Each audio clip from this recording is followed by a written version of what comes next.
So guys, now we're gonna look at an example dealing with a trial balance, of course, but here we are instructed to prepare the income statement and not to balance the trial balance.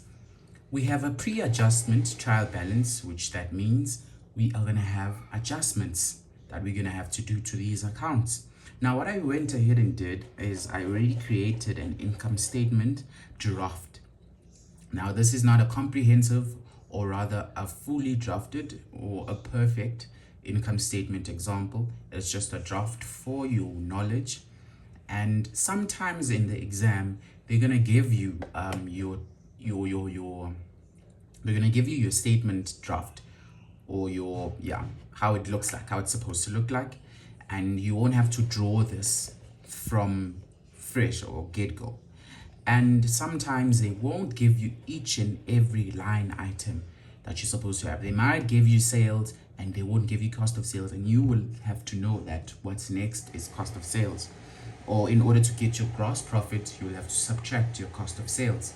It's things like that. Also with your expenses, they might not give you each and every expense that you might incur. So now we go ahead, what you would normally do or supposed to do once you have a trial balance. Sometimes they won't even tell you that this is a balance sheet action account, especially in matric. This is balance sheet or this is nominal. They would give you all of these transactions or all of these transactions, and you will have to know which account goes where. So what I would normally do is just on the side here, you can just quickly write a B for balance sheet, B for balance sheet, and here nominal in, so that it's easier when you have to now transfer these amounts into your answer script. And this is our nominal section. These are accounts that we have. These are our opening, or I can say closing amounts, but at this point these are not our closing amounts, since this is a pre-adjustment trial balance, and there's still some adjustments that we have to make to it. And we'll just look through our adjustments. These are our adjustments that we will have to process, and we will just go through that in high level. Now I've already inputted the line items. I'll just go ahead and quickly insert these opening balances under each line item. Here we go.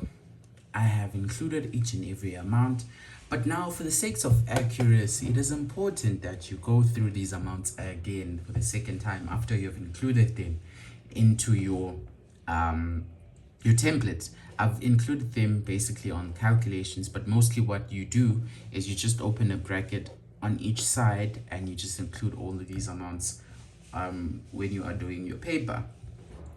But just for sakes of completency, we'll just do it on the side, our calculations.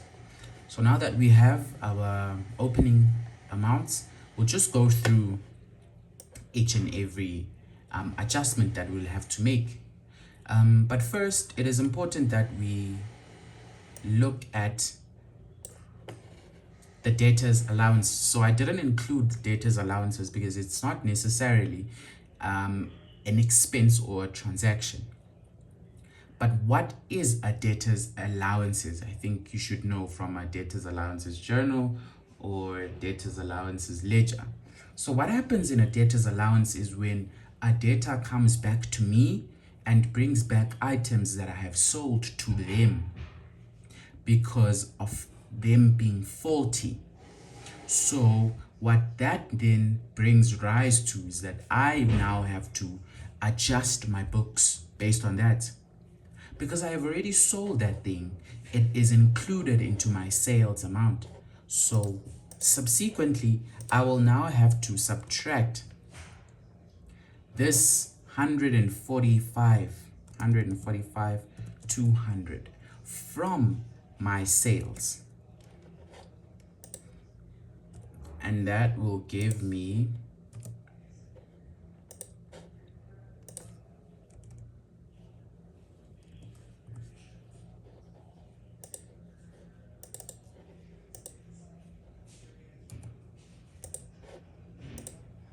and it gives me sales of 10,354,800. Moving onwards, we will now look at the second or the first or our adjustments really. It says that we had a physical stock count that revealed the following inventories. We have trading stock of 902,150. We have packing material of 4,260. So when we look at our balance at closing, it shows that we have packing material worth 23,100, but at year end, a physical stock count shows that it's actually 4,260. So now we will have to cancel out what happened there. 4,260, and that'll equal to, means that our packing material, 18,840 is the amount that we used of our packing material.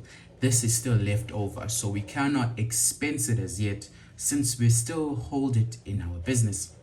But we have trading stock of 902,000. Let's look at our trading stock balance here. Trading stock, it says 955, and now it says we have 902. What does that mean? It means that we have a deficit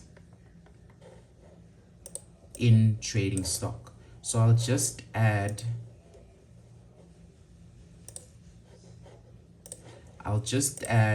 another item, trading stock deficit.